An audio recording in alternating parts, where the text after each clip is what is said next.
Mahesh Kumar Kurukshetra university से लगातार 14 साल डी बार रहे हैं।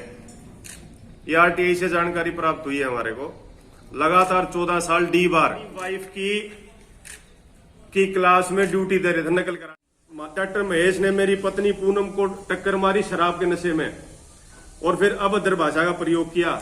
उसके बाद डॉक्टर महेश और उसके साथी कपिंदर नाम लिखा हुआ है इसमें, उसने दोनों तरफ से मेरे गले में रस्सी डाले खींचा।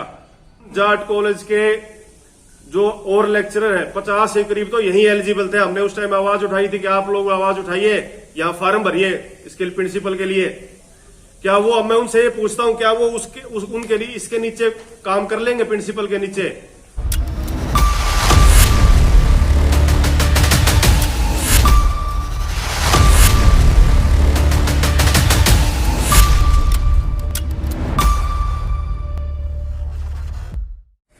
दो 2018 में जाट कॉलेज के लिए नियुक्ति निकली थी प्रिंसिपल की, प्राचार्य की, और वो हमने आपके सामने पहले ही प्रेस कॉन्फ्रेंस करी थी मार्च 2018 में, जिस टाइम हमने उसका खुलासा किया था कि दिल्ली के अखबारों में वो एडवर्टीजमेंट की है, एड निकाली है दिल्ली के अखबारों में, विज्ञापन निकाला था उसका। हमने आपको बता दी सारी बातें। सेट होके 8 बंदों के फार्म आए थे वहां, और उसमें रोहतक के पूर्व कैबिनेट मंत्री का भी रोल था। उसके बाद वो मामला कोर्ट में चला गया।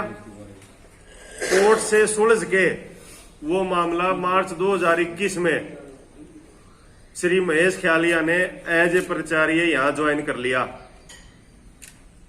लेकिन जब मैं जो चीजें आपको बारी बारी करके दिखाऊंगा सबूत के साथ, आपको मैंने दे भी दी हैं और आपके पास सारे डॉक्यूमेंट आ जाएंगे, स्कैन हो गए। महेश कुमार कुरुक्षेत्र यूनिवर्सिटी से लगातार 14 साल डी बार रहे हैं। ये आरटीआई से जानकारी प्राप्त हुई है हमारे को। लगातार 14 साल डी बार, और किस उसमें रहे डी बार, मैं पढ़ के सुना देता हूं आपको जो इन्फॉर्मेशन आई है। Shri Mahesh Kumar lecturer in physical education, CRM Jat college Hisar. पहले वहां ये फिजिकल एजुकेशन के लेक्चरर थे, उस टाइम लेक्चरर कहा जाता था, अब असिस्टेंट प्रोफेसर कहा जाता है। Who perform invigilation duty in the room in which his wife was appearing as a candidate of B.Ed entrance test held on 13/6/2002। मतलब वो अपनी वाइफ की क्लास में ड्यूटी दे रहे थे, नकल कराने के लिए। सीधा मतलब ये हुआ इसका, नहीं तो क्या जरूरत थी ड्यूटी देने की। और वो उनकी वाइफ आज यहां पे आपका पंडित नेकी राम में हिंदी की लेक्चरर है। एक मामला ये हो गया। दूसरा मामला, हमने फिर आरटीआई से एक जानकारी और मांगी, क्या भी कभी जो डी बार रहा हुआ व्यक्ति उसका प्रमोशन हो सकता है या कुछ हो सकता है? तो ये आरटीआई की जानकारी है डायरेक्टर हायर एजुकेशन से। इसमें यह कहा गया है कि इस संबंध में अंकित है कि डी बार पर्सन की पदोन्नति नहीं की जा सकती, जबकि उसका तो प्रमोशन भी क्या सिलेक्शन हो गया प्रिंसिपल का। अब इसमें गड़बड़ी कहाँ है सारी, अगली बात और बता दूं मैं आपको। फिर उनके खिलाफ एक एफआईआर भी दर्ज है। एफआईआर दर्ज है, मैं धारा बता देता हूं। ये एफआईआर की कॉपी है मेरे पास। धारा इसमें है आईपीसी 1860 की 147, 139, 307, 323, 506। और अब मैं एफआईआर में कुछ मोटे, ये महेश कुमार इनका नाम है, आपके पास सबके पास ये पहुंच जाएगी, स्कैन हो गए। मैं आपको सब इसमें एफआईआर में जो लिखा है वो पढ़ के सुना देता हूं। डॉक्टर महेश ने मेरी पत्नी पूनम को टक्कर मारी शराब के नशे में और फिर अभद्र भाषा का प्रयोग किया। उसके बाद डॉक्टर महेश और उसके साथी कपिंदर नाम लिखा हुआ है इसमें, उसने दोनों तरफ से मेरे गले में रस्सी डाले खींचा। ये एफआईआर है उनकी, ठीक है जी। अब इस बारे में जब ये अटेम्प्ट टू मर्डर केस बना तो वहां पे ये अखबार की कटिंग भी है मेरे पास। वहां पे क्या है, कॉलेज बंद रहा कई दिन, कॉलेज के ताले भी लगे, पूरा मामला बना। अब ये इसका इसकी इंपॉर्टेंस कहाँ खड़ी हो जाती है आगे, ये महेश ख्यालिया का फार्म है जो उन्होंने रोहतक जाट कॉलेज के लिए भरा। ठीक है जी, आप देख रहे हैं रोहतक जाट कॉलेज के लिए फार्म भरा था ये महेश ख्यालिया सन ऑफ मेहताब सिंह। ठीक है जी, इसमें कॉलम होता है, कहीं भी आप नौकरी के लिए जाते हैं, प्राइवेट में जाएं या सरकारी में जाएं, ये तो एडिट पोस्ट थी, DHE अप्रूव्ड फार्म है। इसमें एक कॉलम होता है, have you ever been prosecuted, kept under detention और bound down, fine, convicted by court of law for any offence, debar आ गया ना, डिस्क्वालीफाई। इसमें इन्होंने लिखा है नो, इन्होंने कहा कि मैं ना मैं कभी डिस्क्वालीफाई हुआ, ना मेरे खिलाफ कभी कोई केस चला, ना मैं कभी कोर्ट में गया।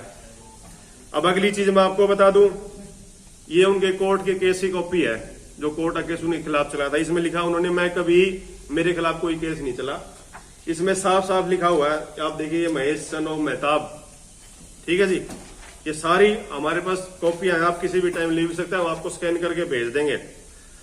इसमें लिखा है the accused was arrested and produced before the court for facing trial, मतलब उसकी ट्रायल भी फेस किया, जमानत भी हुई है। और इस चीज के लिए यहां पे महेश कुमार मना कर रहा है कि मैं ना मेरा कभी ट्रायल हुआ, ना मैं कभी डी बार हुआ। मैं विद ओरिजिनल प्रूफ्स आपको दिखा रहा हूं जो RTI से हमने मांगे गए हैं। अब आगे देखिए, क्या ऐसा शख्स किसी ऐसे संस्थान का प्रिंसिपल बनने लायक है जहां 8,500 9,000 छात्र पढ़ते हो, और वो उन छात्रों को क्या सिखाएगा जिसके ऊपर अटेम्प्ट टू मर्डर का केस रहा हो, अपनी वाइफ की नकल कराने का दोषी हो, और वो छुपा रखा हो उसने सबसे, और नो लिखा हुआ है इस फार्म में। तब आप ये बताइए कि क्या ऐसा शख्स क्या सिखाएगा वो छात्रों को। और अब मैं उन जाट कॉलेज के जो और लेक्चरर हैं 50 के करीब, तो यही एलिजिबल थे, हमने उस टाइम आवाज उठाई थी कि आप लोग आवाज उठाइए, यहाँ फार्म भरिए इसके प्रिंसिपल के लिए।